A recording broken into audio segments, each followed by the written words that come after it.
Okay, this is a response video to comments on the Do It Yourself Now channel. The guy who's got the backwoods camper remodel. Okay, and I want to illustrate this with regular real estate. I'm in Portland, Oregon, in a neighborhood that went from mixed industrial residential to really downhill in the 80s, early 90s, and then became gentrified from the late 90s onward. Okay. The Pacific and Northeast 25th, it's basically on the outer east side of downtown. Some people still consider it downtown, other people don't. Pepsi bottling plant, their distribution plant. Okay, and the thing to understand here is there's a mix of older buildings and new buildings.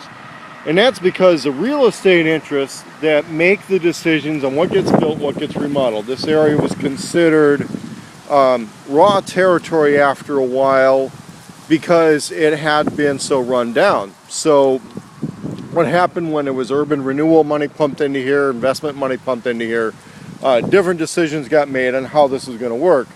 And because there had been traditionally mixed industrial and residential here, it was a little bit open, but it would stay mixed industrial and residential.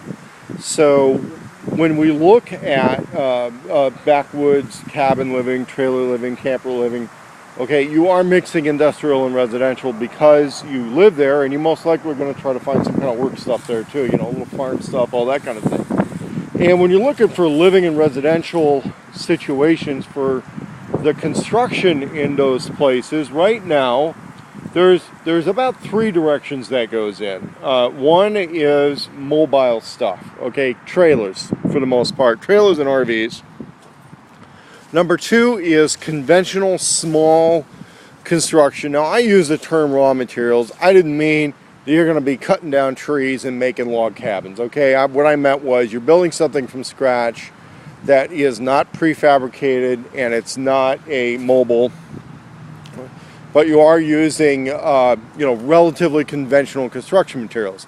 Now, in the city, you're going to see very little of the third one, which you will see out in the boonies, which is alternative construction materials.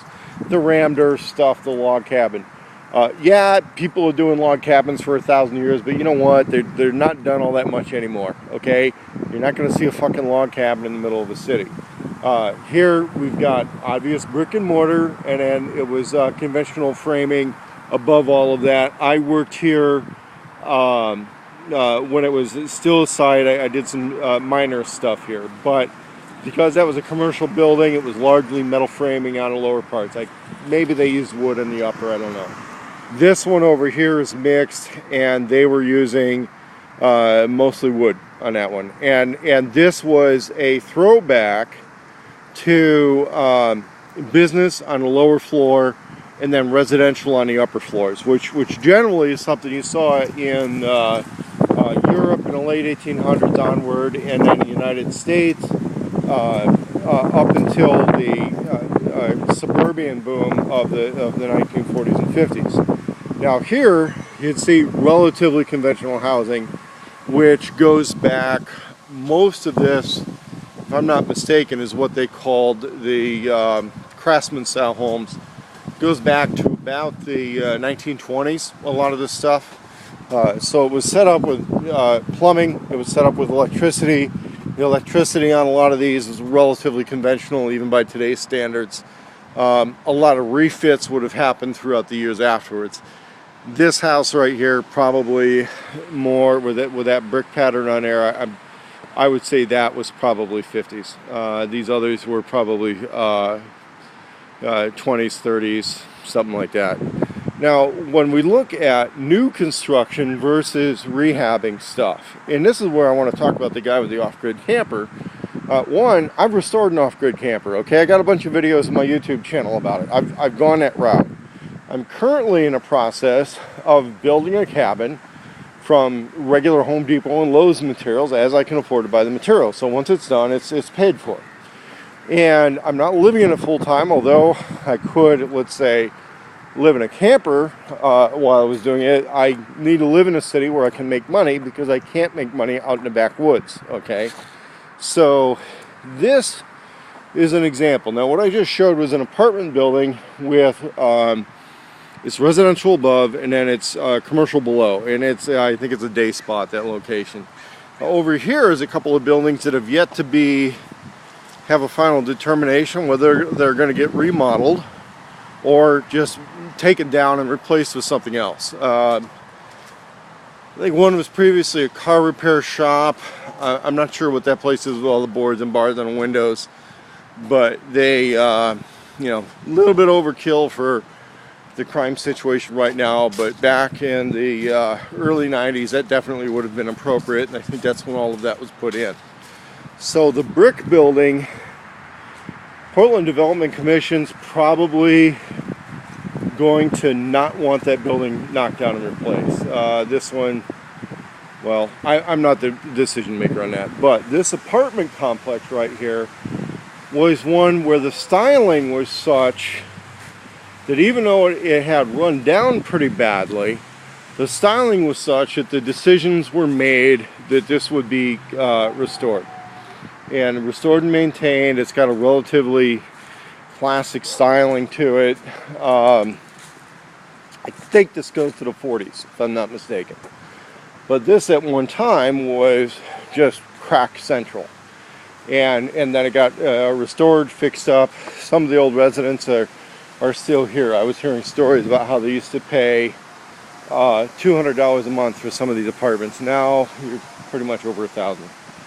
And it got fixed up. Now, when you talk about the money into something like this, and I just had this series of conversations, and I get the impression I wasn't being believed when I try to explain to somebody that restoring some of this stuff, depending on how far gone it is, costs more than building new.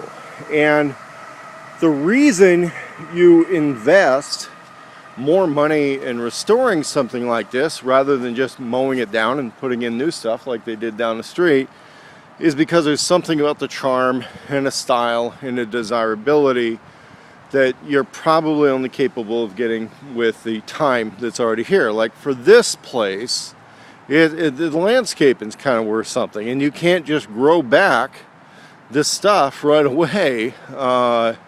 You can't grow a willow tree that size. You can't grow this back very easily once everything got mowed down and turned into a construction site for a while. So, you know, decisions were made to fix these up one by one. They still have, there's a lot of maintenance that happens here, and you know, it's worth it for these people. It's worth it for this situation to keep it up.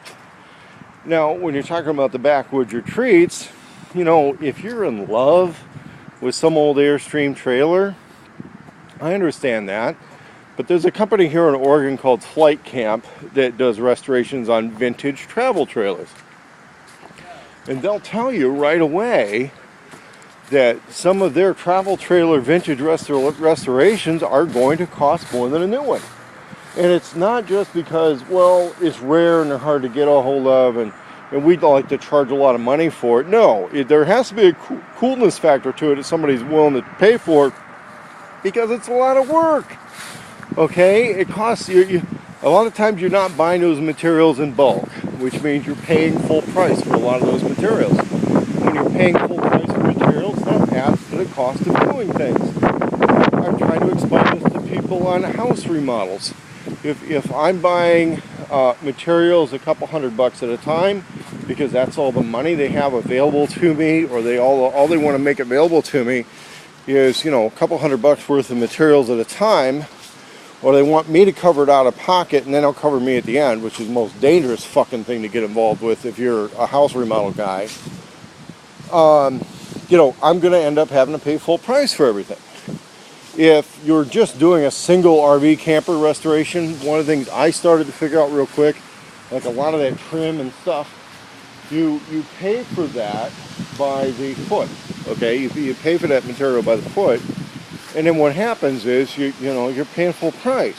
But if you shop the right places and buy in bulk, you're not paying full price. If you go to Home Depot, you buy 1 gallon of a particular color and style of paint, you pay one price. If you buy 5 gallons of that same color and style of paint, you're not paying the same You know, you're not paying the same price per gallon. You expect a deal.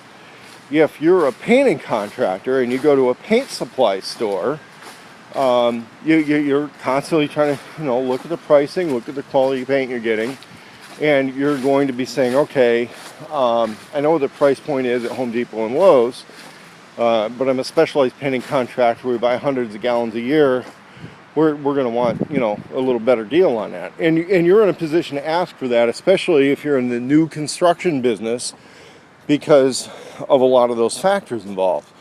The other reason this stuff wasn't knocked down and replaced with something else is there's a lot of expense involved in taking something apart and knocking it down. That's the same thing that's involved with all those RV and camper restorations.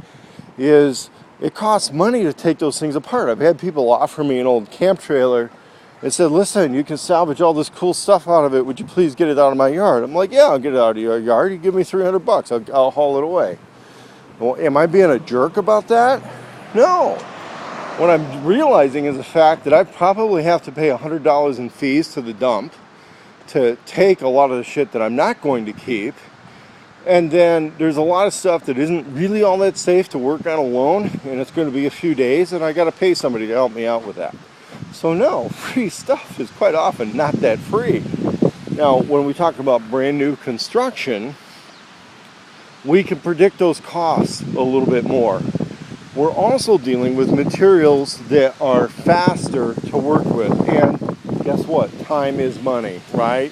Okay, that's not just a philosophy. The fact is that even if you work alone and you make minimum wage, well, you know, maybe if you couldn't even go out and get a minimum wage job, there's a situation there. And on that, that's where we get into, you know, alternative housing, alternative construction methods and things like that. Or where there's a shipping cost situation, like the people in Alaska, where it's not cost effective to ship anything in because they're going to spend so much money on fuel to get anything in. But when you're talking about time is money, we're also talking about the fact that you know, you could be working, could be just simply earning money and purchasing materials which are easy to work with, and you slap all those together. And I would use as an example, I can't show it here, but there was a place where a guy wanted some siding replaced. And for whatever reason, he got in a hold of some used siding, and he goes, well, these guys, and I was a little naive at the time, and he said, well, you know, everybody charges this much per square foot for putting on siding, and I'm not going to pay for material because I already got material here. And I'm like, oh, well, okay, I don't know any better. And so I agreed to the price that the client determined that the job was worth. Mistake, okay? So I agreed to the price that the client decided the job was worth because the client had salvaged material for the job. As I'm working, I realized very quickly that the two guys I have working with me were, you know, we weren't paying a whole lot for them, but this thing was going to get overscheduled because the guy who put everything together, you know, wasn't allocating for the fact that this used material he came up with was the kind of stuff that we had to spend a day pulling nails out of. We had to pull old nails out of it. We had to sand it. We had to sort it. There were parts of it that were rotten that had to be cut off. And so that free salvage material was not free. It ended up costing us. And that was part of the problem, was that free salvage material cost us more money than that guy was saving on material, because that's where, you know, we had a problem. And he didn't care because he was saving money on material, and we got burned for all the extra time on the job. Well, when you're doing your own work on your own place and you're taking bad advice from people, you're getting burned for all that extra time. And I almost feel a little bit guilty about it, because on my trailer restoration videos, I was talking about how, well, here's what I did. And at the end of the video series, I explain that if I were to do everything all over again, I probably wouldn't restore another RV trailer. I probably wouldn't do it. I would probably just try to buy one that's newer and better shape to begin with. And the reason is it's really not all that cost effective. New construction, on the other hand, starts usually with a new clock on how long you can go before you're going to have problems with it. The other thing is there's a lot of books, a lot of videos out there, a lot of really standardized stuff, a lot of good advice that you can get at Home Depot and Lowe's on getting stuff built with new materials.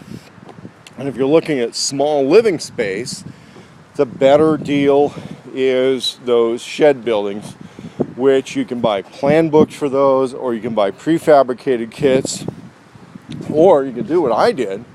I looked at the buildings that were on display, I took a few measurements, took pictures, made some videos and drawings, went home, and then designed my own. And because the stores are still open, right, shit hasn't hit the fan, the balloon's not gone up. As I needed more materials or redesigned something, I could do it on the fly, because I was dealing with stuff that really wasn't out of common dimensions. Which means, like, for example, when the little building ended up taller than it was long, I was able to add an outrigger deck section. It was all standardized size lumber, and still keep it under the building code threshold for being too large. So I was able to continue building. Now, under those circumstances, the other thing we're looking at is that was living in storage space only. There's not even a bathroom in it yet. I would stay either in my camper or at another location while I'm getting all that built. Well, the thing is what I think all you guys with the RV restoration thing have figured out is you can't stay in that RV while you're restoring it either, or it just doesn't work very well, because you've got your clothes and your stuff and all that, and it's hard to live in a construction site full time. People don't want to do it. But if somebody's going to tell you that restoring their old shit or making the same mistakes they made is better advice than a guy who says, yeah, I did that and here's why it really didn't work all that well, you got to look at dishonest people who are either in denial about some of the not so great decisions they made, or they are just jerking you around. Those are the two ways that goes. So that's my advice, and hopefully the lesson's going to sink in, and somebody's pride isn't going to get so incredibly wrapped up in the fact that they rope themselves into a restoration project, when in fact, even on a smaller scale, they could make the same decision that was made by the people that built these buildings in this neighborhood. That, hey, wait a minute, for what we want to accomplish, it's better to just put in something new.